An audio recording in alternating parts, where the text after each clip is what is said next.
G'day guys, welcome back to a new episode of the Boundary Riders podcast. We do have a lot to talk about today. We'll first be covering the injuries and suspensions throughout the weekend. Also got some news about Gather Round next year. I also want to take a look at the Fremantle Dockers, the Flog of the Week, of course. We'll be taking a look at our tips and the AFL Fantasy Breakdown. So let's not waste any more of your time. Let's roll the intro and get straight into it.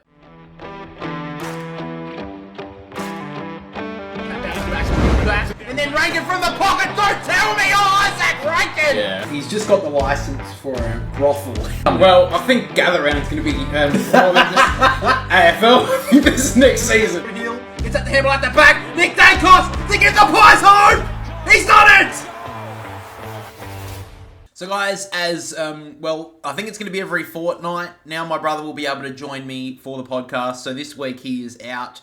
Don't worry, I'm still in. I can carry two people. That's fine. I'm like Paddy Cripps before they got decent, the Blues. Anyway, so I'll be doing the episode today, and my brother hopefully will be joining me next week. So, just wanted to talk a little bit about the video that I dropped. This was obviously last Monday. So, the journalism video that I dropped, obviously that did drop, and then we did the podcast. I think it was on Monday afternoon. So I didn't really get to talk about it too much, but seems like I got some very good feedback. Most people did seem to enjoy it. There were a couple of people who didn't, but that's okay. I just want to cover a few things about it. There were a couple of people who said things like, probably one that did come up a little bit was the Tom Morris one. Maybe a little bit of a stretch to say that Melbourne, to blame Tom Morris for Clayton Oliver's downfall in the off-season. I can see why that's kind of the case. I understand that. I just think that Tom Morris, the reporting on the trade rumours and all that sort of stuff, like the way I think he was the real catalyst into getting all his. I know he did have a off-field issue with like some doctors and that throughout the middle part of last year. So that was probably a big one as well. So I do get that, but I do think that without Tom Morris reporting on something that, you know, doesn't need to be reported on. I don't think it needed to be about it, like a disciplinary meeting or whatever.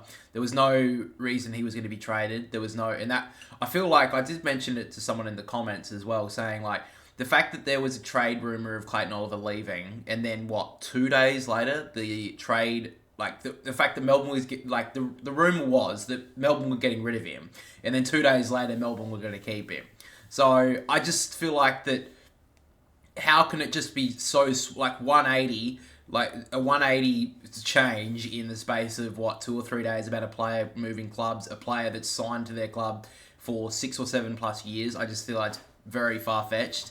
And, yeah, I just think without the added pressure of all that, Clayton Oliver, you know, seems like this year when he has came back, he has tried to prove to his teammates that he wants to be there, and I think that's fair enough. But, I mean, I think it's very hard for an AFL player to get all this kind of scrutiny thrown at you, all this kind of, like, questions thrown at you. Like, I saw there were a couple of people in the comments that were saying, oh, he's a drug addict, who cares? It's like, bro, who have you heard that from? 3 tweets on a fucking Reddit thread? I mean, you're a moron, bro.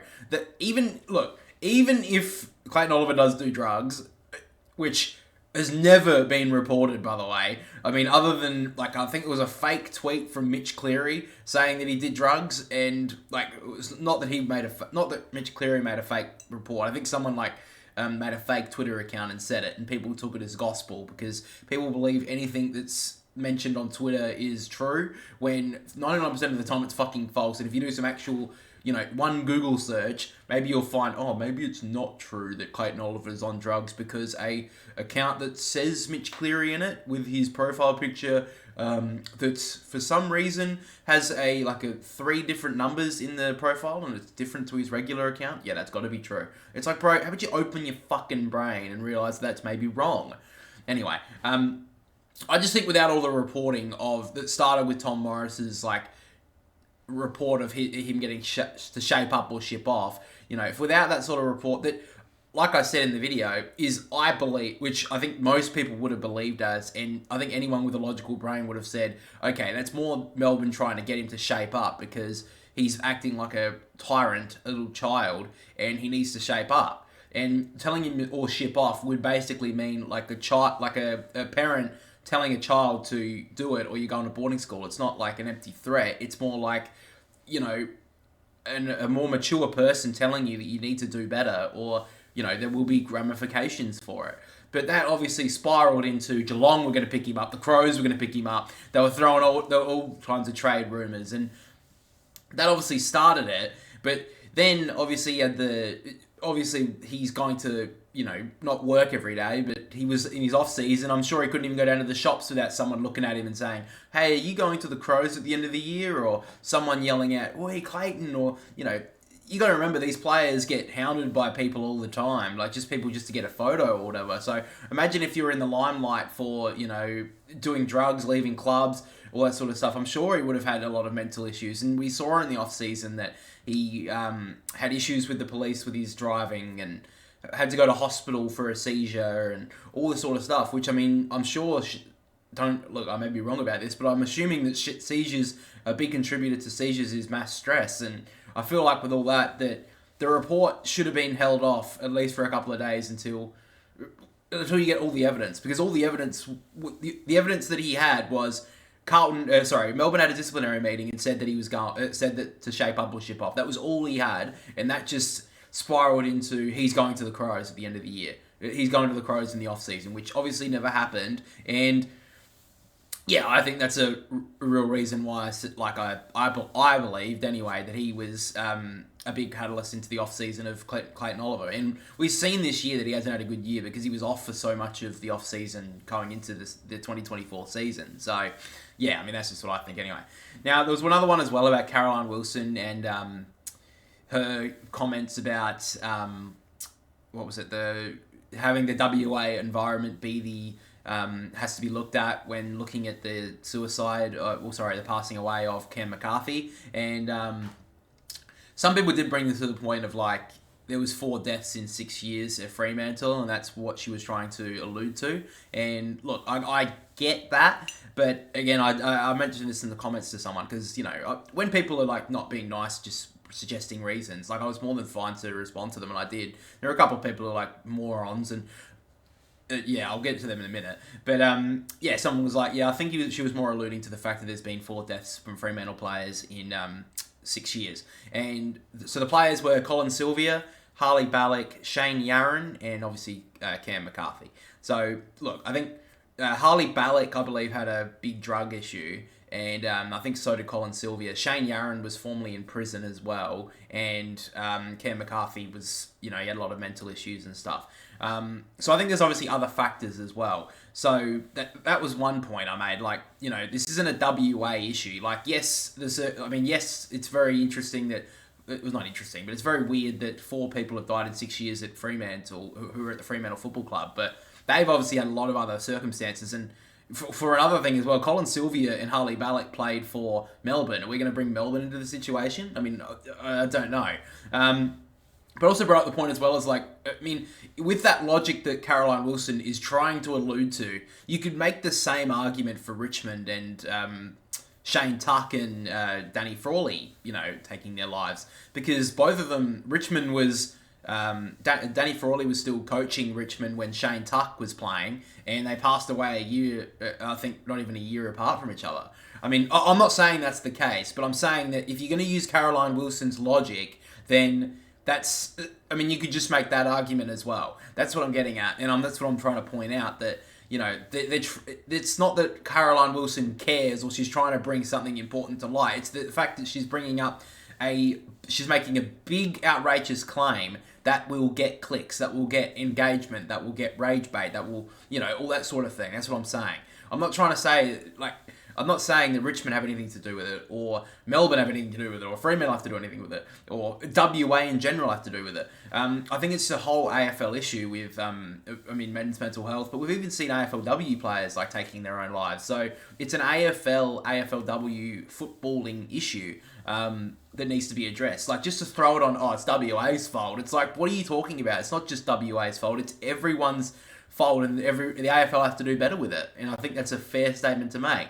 And there are a couple of people in the comments who are bringing that up, and I responded to them. They seem pretty like, yeah, you're kind of right. And, you know, oh, well, I kind of disagree. And that's fine. If you don't agree with me, I'm not going to sit here and fucking cry about it. Like, if you don't, I'm not going to try to change your opinion. I'm just saying that's kind of how I saw it.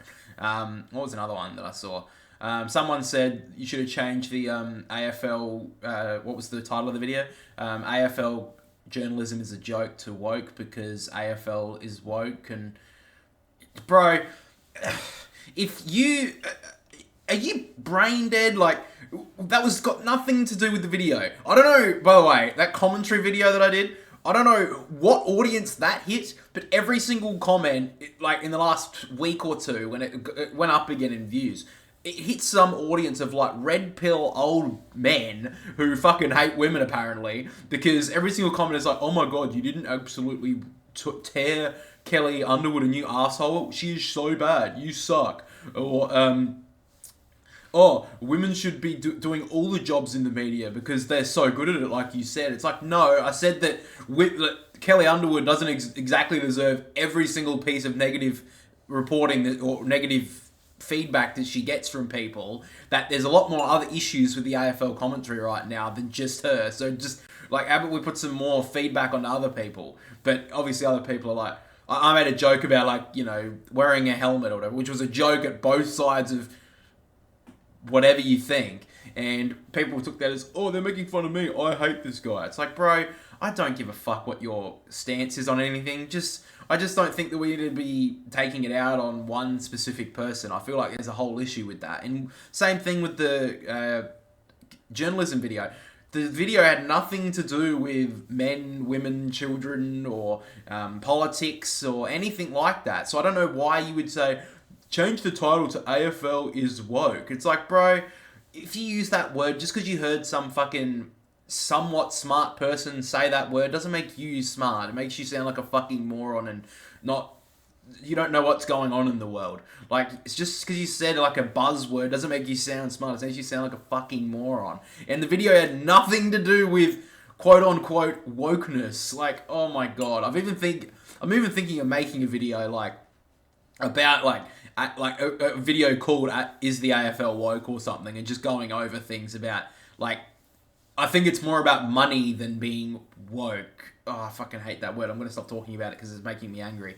But yeah, I just think that mostly on that video, I did enjoy a lot of the feedback. A lot of people had constructive feedback, interesting points. You know, I don't just like reading the comments and say, oh, you're the best at YouTube. It's like, bro, I mean, I appreciate that comment, but I like reading other comments as well. So I appreciated the feedback on that video.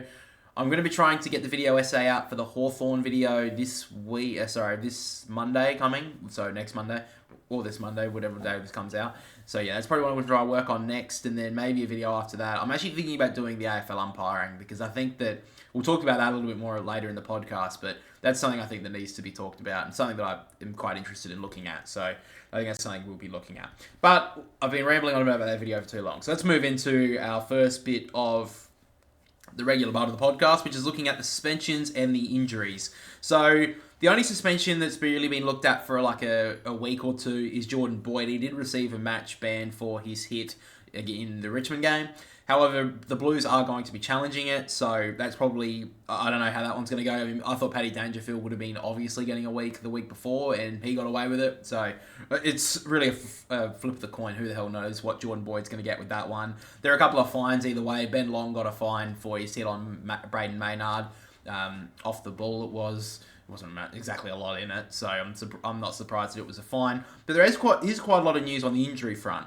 So Josh Kelly is actually going to be out for 5 weeks for the calf strain. That's really disappointing for the Giants. They really need him if they're going to be pushing into the finals. Good news on James Sicily. It looks like he'll be all good to go for the game against the Cats. Obviously, he came off with that shoulder/rib injury, I think it was. I can't remember. It was like a rib, I think, in the game last week, and it seems like he's all good to go. Harry Cunningham for the Swans will miss the next 2 weeks at least with a hamstring. That's really disappointing for me as a Swans fan. He's been massive this year as that small defender, so disappointed with that. I think Robbie Fox will probably take over for him, though. John Noble and Bo McQuarrie are set to miss the game for Collingwood on Friday night against the Bombers with injuries, and looks like Dustin Martin is set to miss this week as well after being subbed out with a back injury, so a little bit disappointing there.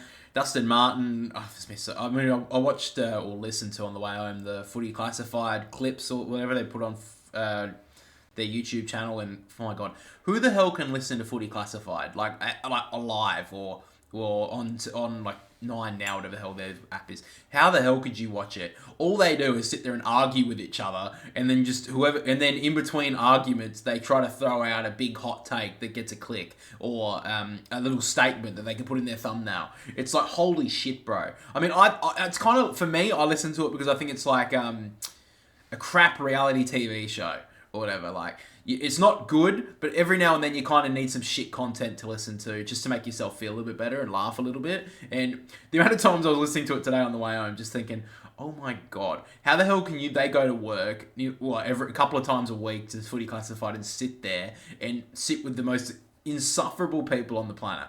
I mean, it must be so frustrating. But yeah, anyway, and they were just bagging about Dustin Martin, like, oh, he should have taken the like Sam McClure was like, yeah, he should have made the trade last year and gone to the Gold Coast. Now, I said that, and look, I guess I was proven right. Shut up, you wanker. It's like, get over yourself. But anyway, I'll move on. We'll stop complaining about that. I wanted to move into our first little bit of the story that I want to take a look at, which is the gather round information. So, good news for people from South Australia, who's going to be here again, obviously, and people who are wondering if they want to be coming over. The dates have been confirmed between Thursday, April the 10th next year, and Sunday, April the 13th, which will coincide with the South Australia, Victoria, Western Australia, New South Wales, and Queensland school holidays.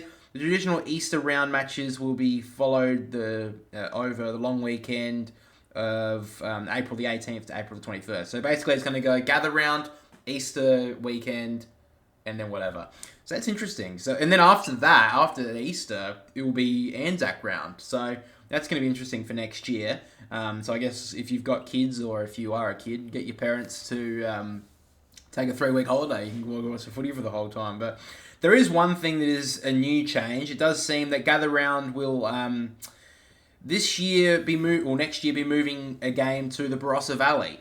So I think that's it's good for South Australia, but it's going to be really bad for people who are wanting to go to a lot of games, because the Barossa Valley is about 70 k's north of Adelaide. I don't think Mount Gambier was that far away by any stretch. It would be at least an hour and a bit away. So I remember last year when me and my brother went to gather round, we went to the Mount Gambier, or was it Mount? It wasn't Mount Gambier. It was Mount Barker, I think it was. Idiot. Or wherever it was, wherever that game was for Sydney, we went down there twice. We went in there on Saturday afternoon and then Sunday to watch the Giants Gold Coast game. And on the Sunday it was fine, but on the Saturday we missed the first half of the Carlton game because the Swans game was at a similar. It was just like only just a couple of hours before the Carlton game. So on Sunday it was a little bit easier because they started the game at 12, and then the last game on Sunday was at 4, so we got there in time. But on the Saturday, it was like 1 and 4, and it just, 1 and 3:40 or something. It was just a little bit frustrating. So hopefully the Swans don't play in the Barossa. But I mean, I think it's good for South Australia in the end of the day. I just think at this point that, I think it's done really well at the moment. The gather round keeps on going. So it looks like the games during 2023 and 2024, they were split between Adelaide Oval Norwood and Mount Barker. So it was Mount Barker. There could be as many as 2 games at the Barossa next year, which could see Mount Barker venue scrapped from the fixture. He's not ruling anything out, though. There'll be 5 to 6 games at Adelaide Oval, like we've previously had games in the metro area. So if we want to take 2 games to the Barossa, it would be unlikely to be in Mount Barker. So it looks like they're going to replace those games. I do hope that they don't. I would rather them just put maybe 1 but I would like them to space out the fixture a little bit better this year or next time in 2025. I hope that if they do have a Saturday afternoon game in Barossa, that they put it at like 12. I mean, look, if you're going to be going to gather round and you want to be going to those games, you're going to be up at 12 o'clock in the afternoon. And if you're going to go, take your time off of work. I understand it's sometimes hard, but also if your boss doesn't want to let you go, fuck him. Just fucking leave. I don't care.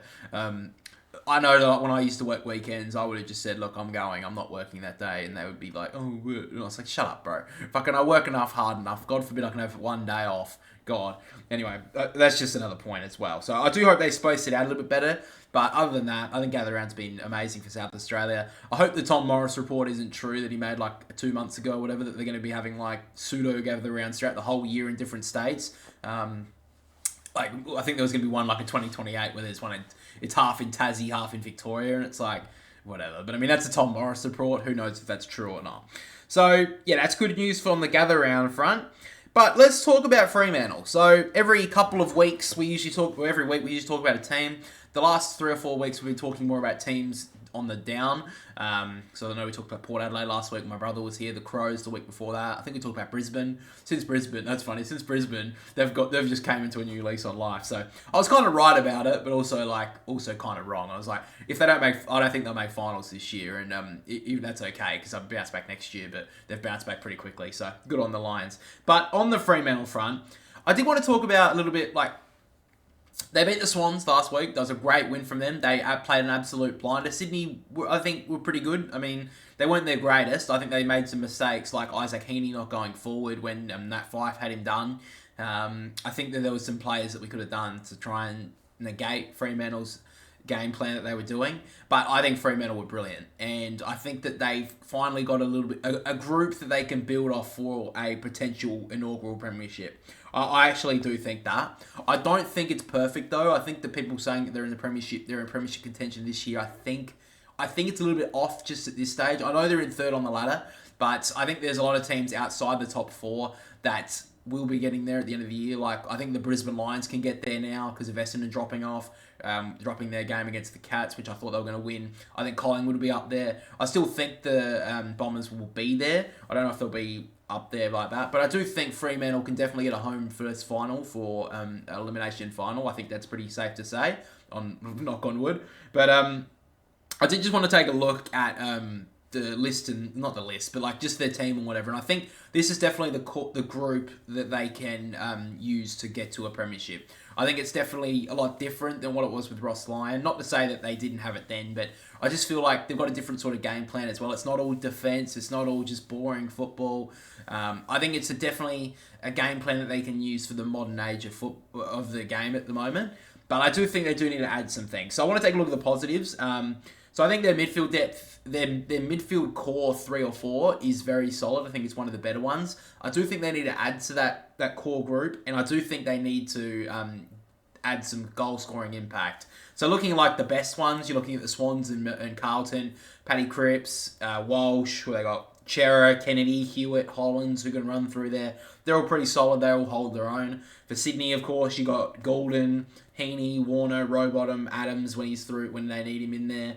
You got Parker and Mills, who obviously come back. But on the more Sydney side, they've got goal kickers come all the way through. Looking at Fremantle, Young's kicked 9 this year. Brayshaw's only kicked 4. Sarong's only kicked 3. So I think that's something they need to build on if they can get some more scoreboard impact. I don't know if they need to bring someone in who can kick more goals, but that's just something that they need to kind of improve on, their midfielders getting goals. Because Hayden Young, he's been brilliant this year.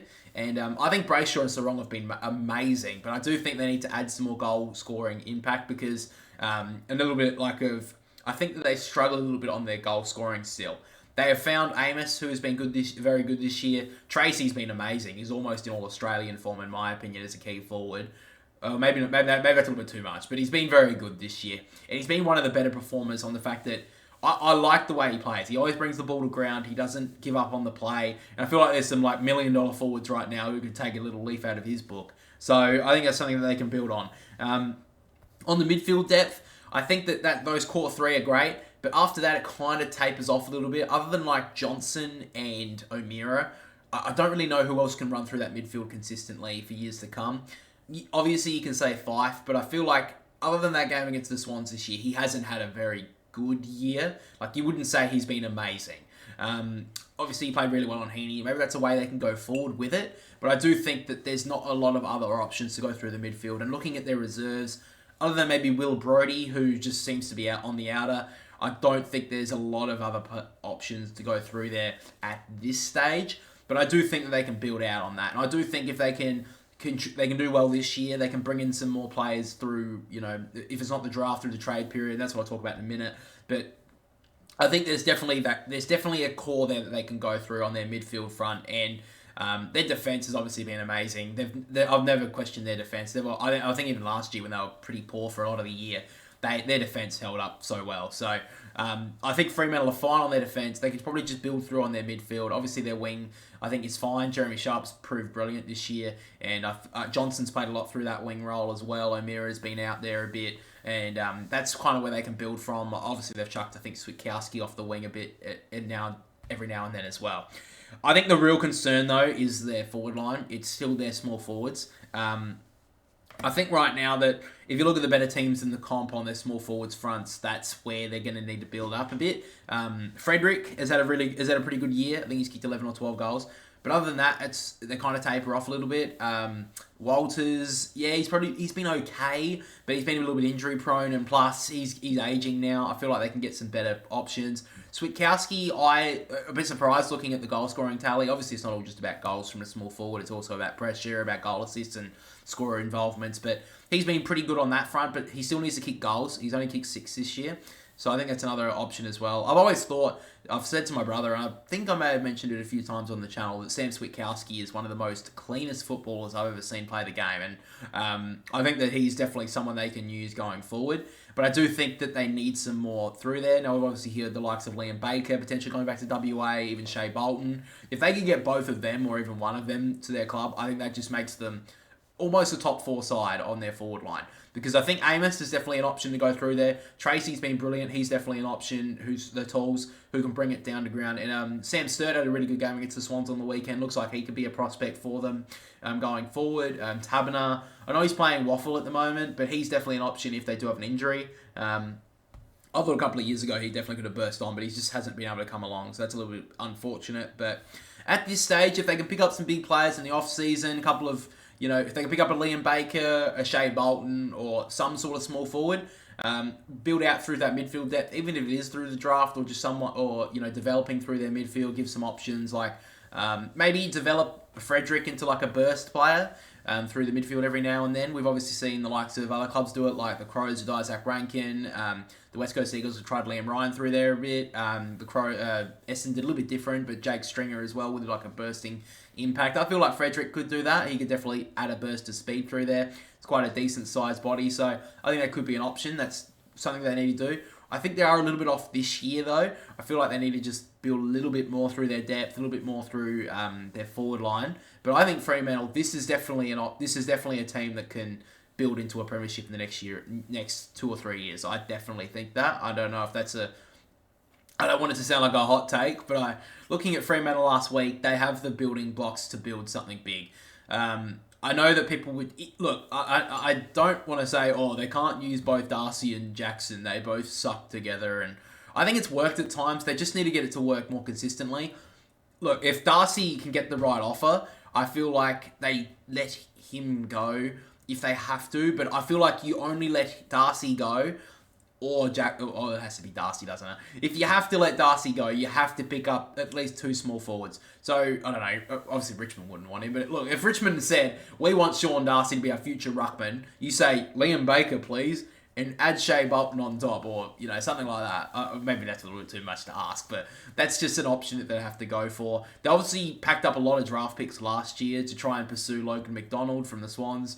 My Swans heart tells me they shouldn't be really going for him. I don't think they really need to be honest. But they do obviously have a lot of draft picks to use going into this year's trade period if they want to trade some out and get some good players in. So I think Fremantle have got the hand to try and build, and I feel like it's obviously you obviously need a lot of things to go your way to win a premiership, but I feel like on paper, looking at their list, looking at the way they've built their team, even Justin Longmuir, I think he's been very good this year as a coach. I think he did some great work on the weekend, against the Swans with his tactics. I think they definitely got something to build for a premiership, the Dockers. I don't think that's too big to say. And I think that if Perth team or the second Perth team or whatever, I think they'd be talked about a lot more, the Fremantle Dockers. So that's just kind of my thoughts on that. That's what I've really thought about them this week. So let's move on, and we get to, of course, our fan favourite segment, the Flog of the Week. It's back for another week. We've had so many nominations this year. Funnily enough, all the ones in the journalism video have all been nominated this year, which is quite funny. But of course, Flog of the Week is focused on people who have been an absolute flog throughout the week, whether that be in the journalist space, a player, a coach, or whatever. I think we've given it to a couple of coaches, mostly people in the AFL media or whatever. That's mostly where it's aimed at. I think one player did get it once, but other than that, it's been who it's been focused on. And at the end of the year, we're going to be, if you watch the reviews that we do on the channel, you would know that in the bye between the finals and the end of the season, regular season, we'll be doing a live stream where we're going to be doing the votes to the Bounty Riders medal, and we'll be giving away the Flog of the Year as well. So every single nomination throughout the year we've given will be a chance to win it. So congratulations to anyone who's been nominated so far. Don't worry, you're in contention. But this week, it was going to be Kane Corns. I was going to be honest. I'll be honest with you.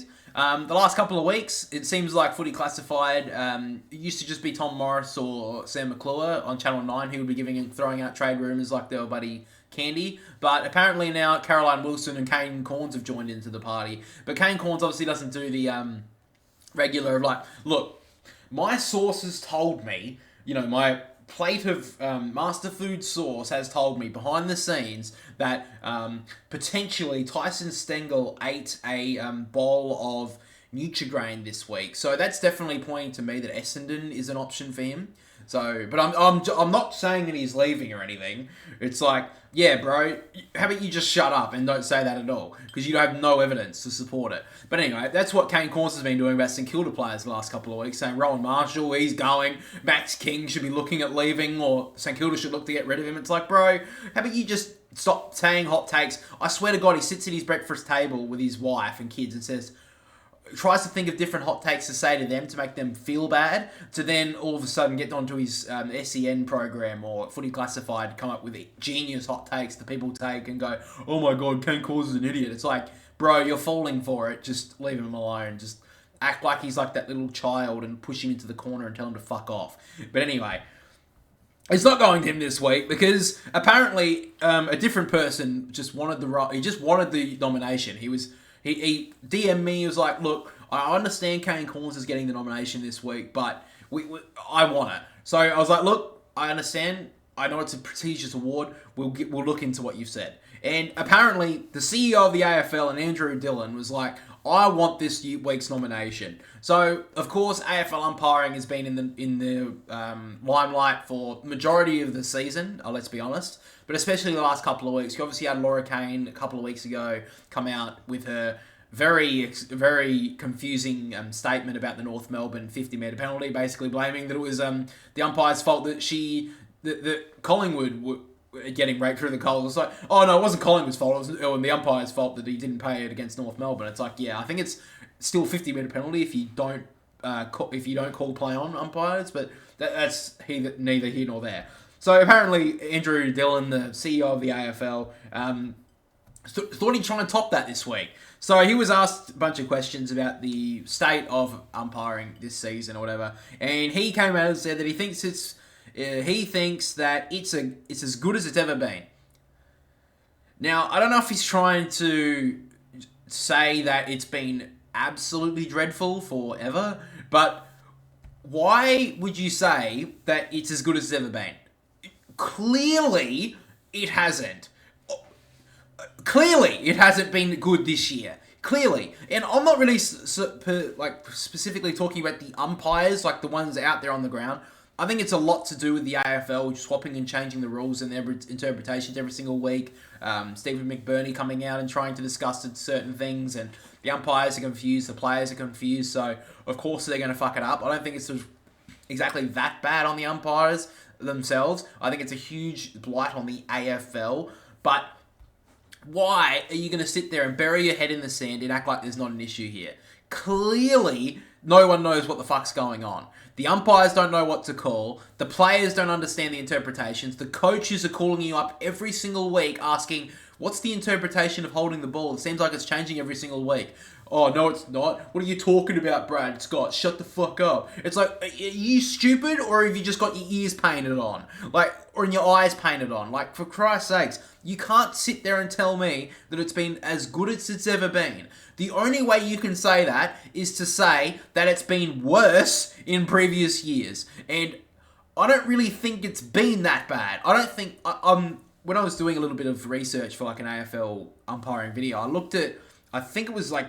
so I was looking at umpiring decisions that have been made in last quarters that have been perceived as bad decisions. And looking at it right now, I think I've got 5 that have been made in last quarters that have potentially changed results. So, of course, last year it obviously was a big deal when Ben Keys kicked that goal that was called a point and didn't hit the post. As a Swans fan, I know the Crows were robbed. They couldn't change the decision because there was a minute and 40 to go. End of the day, I don't think that... Who knows what would have happened for the rest of the season. They weren't going to change the result. But it robbed the Crows of a final spot. Most of it. Like 99%, let's be honest. But this year, I think we've had at least 4 or 5 decisions that have been decided in last quarters from umpires that have just been either wrong or have been very ticky-touch. Let's just say that. So we start all the way in gather round. So the Carlton v Fremantle game, they had the double free kick with the back chat from Jordan Clark, from him walking away. Now, we obviously know now, so hindsight's 2020, right? But we know now that Jordan Clark was just was just berating himself, calling himself an idiot. But the umpire took that as he was swearing at him, and the umpire paid a double free kick, which inevitably gave Carlton 2 goals, which got them a 10-point lead with 30 seconds to go, and they won the game, which was ridiculous. So, whatever. Then we had Sam Draper diving on the ball against the Crows I think it was like 5 seconds to go. He dove on top of the football. Should have been called on the ball. It wasn't. The Crows lost the game when they could have had a free kick after the siren. I think it was like 35 metres out with a 45-degree angle. Don't know what's going to exactly happen, but that was the wrong call. We obviously had the decision with the Collingwood v Fremantle game, which ended up in a draw. The Collingwood player, I think it was Lockie Sullivan, threw the ball to Nick Dacos instead of throwing it to the umpire. The umpire paid the decision that he didn't throw it back to the umpire straight away, and it was called time wasting. And Fremantle kicked the goal, went on to draw that game. So when they're up by like 25 points and had all the momentum and whatever, that gave Fremantle an edge, you could say, and then they got back into the game. So that was another one. And that's technically the rule, but we've seen so many times, like so many clips being caught of players doing the exact same thing and it's not being called. So that's another issue. And then I think it all encapsulated more, like in round 13 it was. So this happened there was 3 games on the Saturday in that round 13 season, a round 13 fixture, and every single game had a controversial decision in the last quarter of the game. So the first one was Tom Green. He pushed, it was a push after the kick on James Sicily, and it was paid downfield, which was a kick from 50, which went out on the full from the kicker, from James Sicily. Called downfield in the pocket. Luke Bruce kicked the goal. They won the game by a couple of points, the Hawks. Elliot Yeo, the ball was actually tapped under him. He held it in for only a few moments. Jai Simpkin jumped on top of him, and it was gone. When it wasn't really holding the ball, I think it was like a contentious one. I think it was a bit ticky-touch. It could have been there, could not have been, but it was very controversial. North Melbourne kicked the goal, they won the game. And the last one, which the AFL did say was wrong, which was the Max King one. He got a late free kick from a hold from Mac Andrew, when the exact same thing was happening to him on the other side of it. And even Mac Andrew was even heard over the umpire's mic saying, you have to pay it both ways. The AFL came out and said that was the wrong decision. Too late now, the Gold Coast lost the game. And St Kilda went on to win by 3 points. So that's 3 decisions. What's that? 6 or 7 decisions that I've just brought. 6 decisions. Then, of course, you've got the 50-metre penalty for the North Melbourne game in the next round, which was round 14. And this week, we're obviously seeing the couple in the Essendon Geelong game. Obviously, they weren't in the last quarter, so you can't really say that they cost them the game. But there were a lot of interesting decisions, let's just say, about the Essendon Geelong game. So that's 7 decisions this year that have potentially been ticky-touch or have just been blatantly wrong decisions that have decided games. So for you to sit there and say, yeah, I mean, it's been as good as it's ever been. What are you talking about? What are you talking about? That's not true, and you know it's not. So why are you treating the AFL supporter base, the community, like they're brain dead. We know it's not. So just, you don't have to, look, you don't even have to say that it's been as good as it's ever been. You could have just said, yeah, there's been some problems. We're trying to sort them out. Hopefully by the end of this year, we'll be getting a lot more talk about it. We'll be trying to figure it out. Why would you even bring up the statement of saying, it's been as good as it's ever been? Why lie? There is no need to do that. And every single person that has a brain and eyes and has watched a game this year would know there is so much confusion from the umpires. They don't know what they're paying. The players don't know what's going on. The coaches don't know what's going on. How can it be as good as it's ever been? So, Andrew Dillon, I know he obviously wanted the award. There's no other explanation as to why he would say that. So, that's why he has won this week's nomination for the Flog of the Week. And could be a sneaky chance for a nomination for the Flog of the Year. We'll have to wait and see. I may even think of adding you guys in to have a nomination for who you think is going to be the Flog of the what you believe should be the Flog of the Year as well. I think that's how we're going to do it. My brother and I are going to pick a nomination, and then you guys can pick one, and then we'll see what happens at the end of the day. So guys, let's get into our tips for round 17. Big round this week, and we start on Friday night with a massive game. Collingwood v Essendon. So on Friday night, I've gone Collingwood over the Bombers. Saturday afternoon, I've gone the Gold Coast over North Melbourne. Western Bulldogs over Port Adelaide. Geelong over Hawthorn. Saturday night, I've gone Carlton over the Giants. Fremantle over Richmond. And on Sunday, I've gone Melbourne over the West Coast Eagles. The Swans over St Kilda. And then the Lions against the Crows. Now, my brother has been lovely enough to give us his tips as well. So he has gone this week, Collingwood to beat the Bombers, Gold Coast to beat North Melbourne, the Bulldogs to beat the Power, Geelong to beat Hawthorn, Carlton to beat the Giants, Fremantle to beat Richmond, Melbourne to beat the West Coast Eagles, the Swans to beat St Kilda, and then finally the Lions to beat the Crows. So we both have gone the same this week, but of course he did give me his breakdown of the tips this week, and I have done so as well. So, first game we'll talk about is Collingwood up against Essendon. It's a massive game. Both teams fighting for a top 4 spot, of course. Collingwood just last week with the loss against the Gold Coast are out of the top 4. But they are only one win away if they can win against Essendon this week. So I think the main reason why I have gone Collingwood is because of their form. Just a little bit shaky at the moment, the Bombers. I'm just a little bit concerned about them. Hopefully, for their sake, they don't just drop off the face of the earth like they did sort of last year. They still sit in 4th spot, but their percentage is very poor. Essendon, they've got only a 99%. My brother has actually brought up a pretty good point, which is the fact that Collingwood have proven that they can beat top 8 sides this year, while Essendon have not. A very good point as well. I think that Collingwood, they'll be getting some players back hopefully this week. I think against the Gold Coast up there, it's a really hard game. And they almost stole that. So I still think Collingwood are in very good shape. And when they get more players back, they'll be more than fine. But I just think that Collingwood, just a little bit more class, and they'll be a little bit better here. Bulldogs versus the Power. This is in Adelaide. So on the AFL tipping, it does say that 65% of people are picking Port Adelaide, which I find very surprising, to be honest. Port Adelaide have an okay record against the Bulldogs in Adelaide, but at the moment, Port Adelaide have just not been very good at all, obviously. And, even though they won against St Kilda last week, it was a pretty poor performance. They just got over the line. They didn't even kick a goal in the last quarter. They just held on. And against most other teams, I don't think they would have held on in that game. So, look, it's a win, and that's what they got to do. They are still in the 8th, Port Adelaide, in 7th spot. I don't think the ladder positions really matter here. I think that the Bulldogs are just in way better form. They've finally found some consistency, which I think is really good to see. And my brother has said the fact that the Western Bulldogs are playing better, but with the likes of Norton, Ugelhagen, and Darcy playing up at forward, they'll just stretch the tall defenders of Port Adelaide. And I did like the move of Rory Lobb last week going back, so I think that's definitely a good move that they should persist with, the Bulldogs. So that's where I'm kind of looking for on that game. Another one I want to take a look at here was the Cats up against Hawthorn. So this one's, I think, going to be a very interesting game. I don't remember the last time that Hawthorn have had to play Geelong down in Geelong. Let me know in the comments if you actually know. Hawthorn are in great form. They've won their last 5 games. They're in some great form, Hawthorn. But, of course, me and my brother both picked Geelong, and it's a very similar reason. So he's gone with the fact that it'll be a close game, but home ground advantage is the reason for Geelong. And Geelong seemed to have played a lot better last week without Hawkins up front.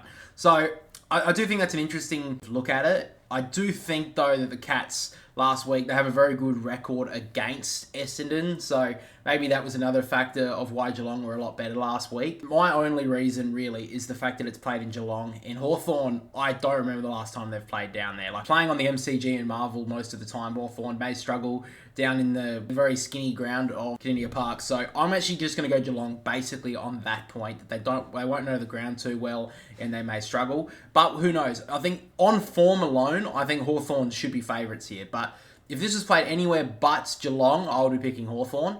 But yeah, at this stage, because it's down in Geelong, I just have to go with the Cats. And another game I want to take a look at as well was Carlton up against the Giants. So, again, we've both picked Carlton. This is in Sydney, so maybe a little bit of a slight advantage to the Giants on that front. They've been a little bit better at home this year than away. But at the moment, can you really go past Carlton? Their midfield depth, like my brother has said, is way better at the contest. The defense will hold up nicely. The Giants just look all at sea. They're a bit up and down as well. They played pretty well against Port Adelaide. They looked pretty poor last week. They played pretty poor against the Swans the week before that as well. I just don't know where the Giants are at right now. This time last year, they were kind of making their way towards their push towards finals. At the moment, they look like they're nowhere near that. I think that Harry Mackay and Curnow may be held in this game because the Giants have a very solid defense. But if Carlton's midfield get on top, which I expect that they will, I think this is where the game's going to well and truly be won. I think that Carlton's midfield is far and above beyond the best midfield Carlton right now.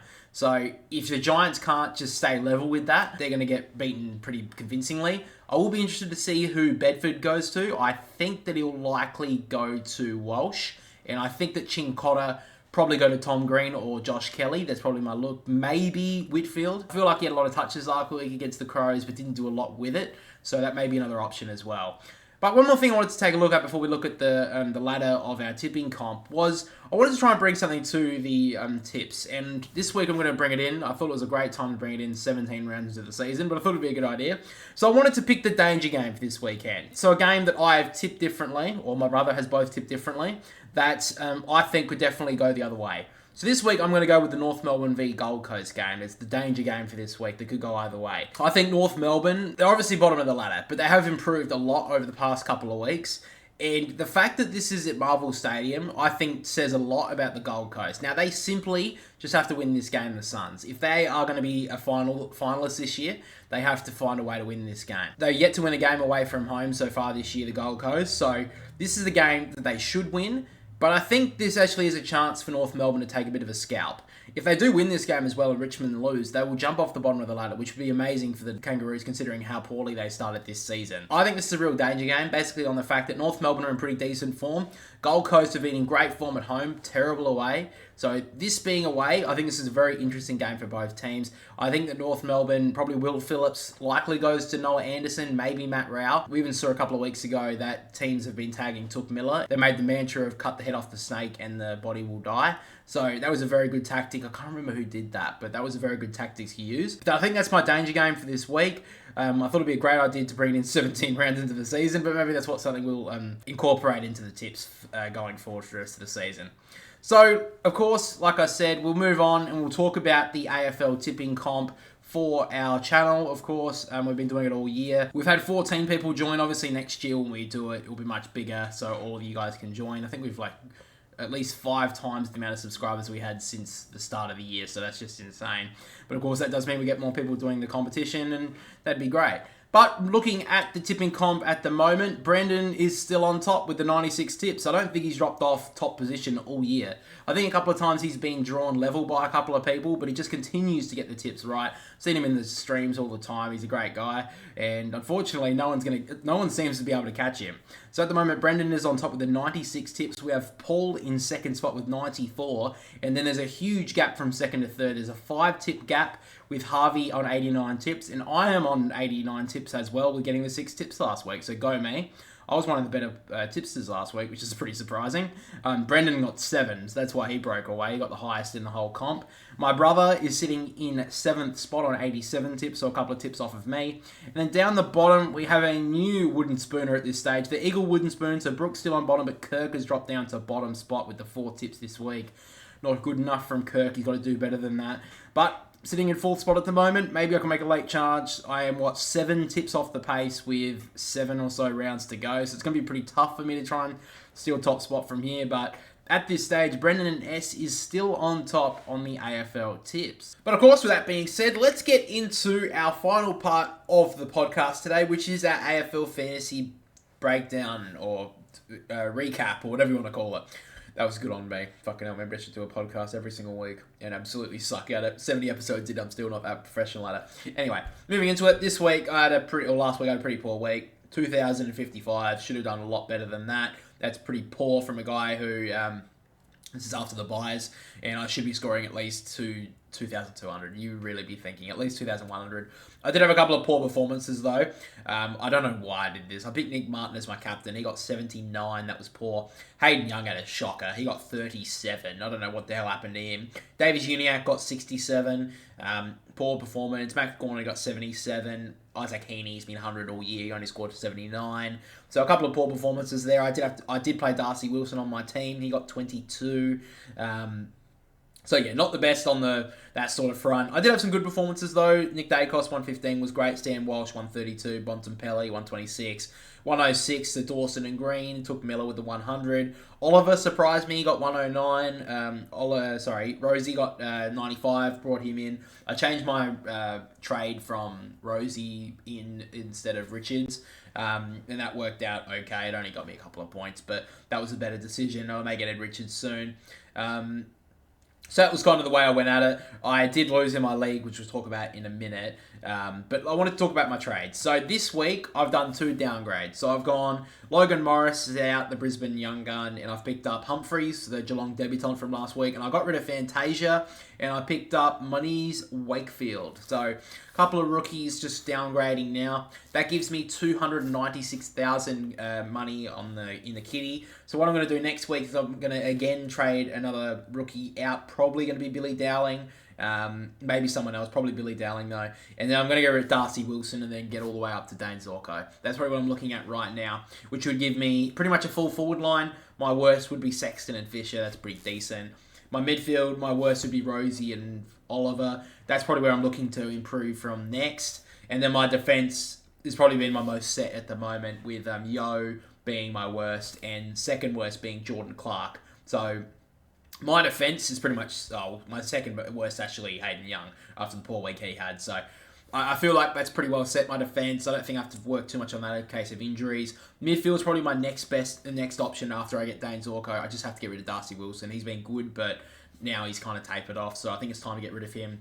Dane Zorko is obviously the best forward in the game right now, other than Flanders, who I've obviously already got. So that's my next move, and then after that, I'll be working on my midfield. But yeah, looking at the league right now, I am sitting in 8th spot, which is, right on the brink. I do pay my brother this week in the AFL Fantasy, so I know he's showed me his trades. He picked up Dane Zorko this week, so hopefully he gets tagged whoever they're playing. I can't remember who the Lions are playing.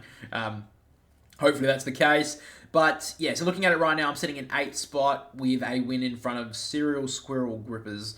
Great name, bro. I think I play him next week, actually. No, I don't. I actually play someone else. So luckily, I don't. I think I played him last week. No, I didn't. Okay. I didn't. Okay. Don't listen to me. I'm a bit of a moron. Anyway, looking at the ladder, Brad is still on top. I don't think he's dropped off top spot all year. Brad is sitting on top with 13 wins, 3 losses. Grundy's Undies is sitting in 2nd. He jumped up. And Shillings for Billings is in 3rd. Pfeiffernator in 4th. My brother is currently sitting in 11th spot. And right down the bottom is still Mumbus, yet to win a game. Hopefully he can get one at the end of the year, but I don't think he's actually... is he trying anymore? Or... Oh, no, it looks like he's trying. Just looks like he's having a pretty poor year. Yeah. Oh, God, why the hell do you have Jack Ginnivan, who got 97 last week, and Nick Larkey? So I think this is a kid. But anyway, unfortunate. But he's got some pretty decent players. He's got a full team. He lost to a guy who didn't have 2 players in his team and still lost. So... yeah, that's pretty poor. But anyway, all good. So that's pretty much all for the AFL Fantasy Chat. And that's pretty much all we have today, guys, for the Bounty Riders podcast. Thank you so much for listening. Thank you so much for watching. It is so freaking cold in this room, so I'm going to make this quick. If you did enjoy this episode of the podcast, make sure to like and subscribe to the channel. I think we've got 1,600 subs now, which is crazy. So thank you so much for the support. And if you are listening to us on Spotify, make sure to leave us 5 stars. You dogs, I know people listen there, so start leaving 5 stars. And of course, make sure to leave us a follow so you're notified on the podcast every single week, which is coming out Thursdays now. I'll change the thing down the bottom when I remember. And of course, the reviews as well and the trade videos we drop, you'll be notified on all of them on Spotify. But again, thank you for listening, thank you for watching, and we'll catch us all next week.